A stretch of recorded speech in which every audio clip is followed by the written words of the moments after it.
Welcome to AgriVisions, a program of First Dakota National Bank. I'm Michelle Rook with Nate Franzine, president of the Agribusiness Division. Nate, you were recently at the ABA Summer Leadership Summit and heard an expert talk about the world petroleum supplies being dangerously low because of the Iran war and the closure of the Strait of Hormuz, right?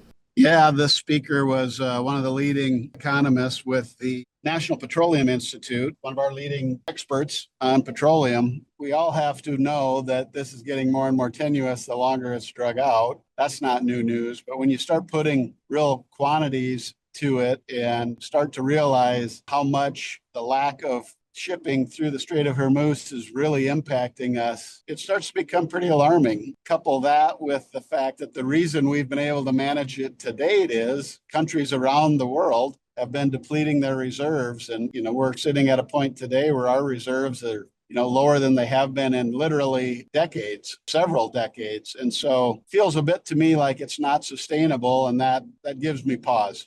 So what does this all mean for agriculture? That's a little harder to predict, only because sometimes agriculture and commodities rally a little bit in recessions. But when they're driven by petroleum shortages and high petroleum costs, that's typically negative ag to ag, right? And the reason I say that is so much of the expense side of the income statement in agriculture is dependent on petroleum prices, whether it's fuel, whether it's diesel, whether it's fertilizer. All of those things are heavily intertwined in petroleum prices. So I certainly don't want to sound doom and gloom, but I am growing in concern when I look at what might be ahead of us here as we approach the harvest season, and especially as we look to what 2027 has to offer.